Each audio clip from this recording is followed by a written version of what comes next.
Shalom, shalom, paroliers, parolières. Que la grâce et la faveur de notre Seigneur soient à votre partage. Bienvenue à notre dévotion matinale qui aura pour thème regret sincère. Matthieu, le chapitre 26, versets 69 à 75.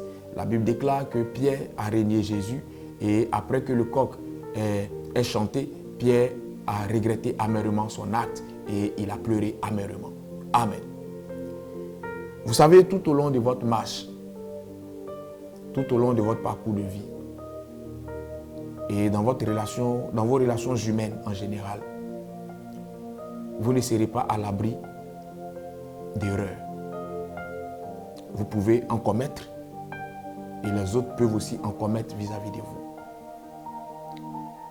Mais lorsque ces erreurs-là sont commises, il est important, ou ce qui va déterminer le fait que vous reprenez une personne auprès de vous, ou ce qui va déterminer le fait que quelqu'un vis-à-vis de qui vous commettez une erreur vous reprenne auprès de lui, c'est la sincérité de votre regret.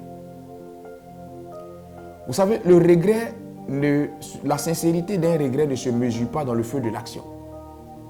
C'est-à-dire, pendant que la personne est là, larmoyante, pleurant, et se jetant, et vraiment engageant des propos pour vous amadouer, pour toucher votre cœur, pour vous attendrir, afin de vous montrer qu'elle regrette. Ce n'est pas là qu'on estime que le regret est sincère. La sincérité d'un regret, c'est après qu'on ait exprimé le regret. Qu'est-ce que tu vas faire après? Comment vous allez vous comporter après? Il y a des gens qui expriment le regret en pleurs et qui après ont une attitude pire même que ce qu'elles ont eu comme attitude hier. Ça, ce n'est pas du regret. C'est une foutaise déguisée en regret. Il ne sert à rien d'être le premier à pleurer ou d'être la première à venir pleurer, se lamenter, disant je vais devenir quoi sans toi? Ne me laisse pas tomber. Et puis après, tu répètes l'erreur que tu as eu à répéter hier fois 10. Mais c'est que toi, on ne peut même plus te reprendre. On se comprend un peu? Lorsque vous manifestez un regret vis-à-vis d'une erreur, ou vis-à-vis d'une personne, vis-à-vis d'une faute,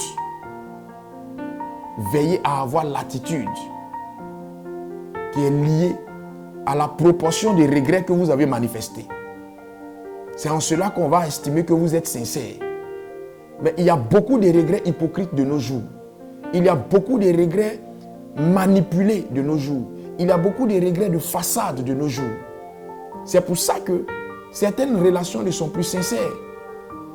Certains pardons ne sont pas sincères. Parce que le regret n'est pas sincère.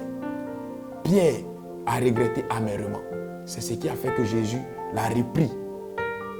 Et quand Jésus l'a repris, en aucun cas, vous allez lire encore dans la Bible, que Pierre a posé la même action. Pierre s'est ressaisi et il a continué sa marche avec Dieu. Lorsque vous exprimez un regret, veillez du mieux que cela pourra, autant que cela dépend de vous et du mieux que cela pourra être. Veillez à ne plus reproduire ce qui a été la cause de ce regret-là. C'est en cela qu'on estimera que votre regret était sincère. Je prie que le Seigneur vous donne la bonne compréhension des choses et que sa grâce soit sur vous. Dieu est bon en tout temps. Shalom chez vous.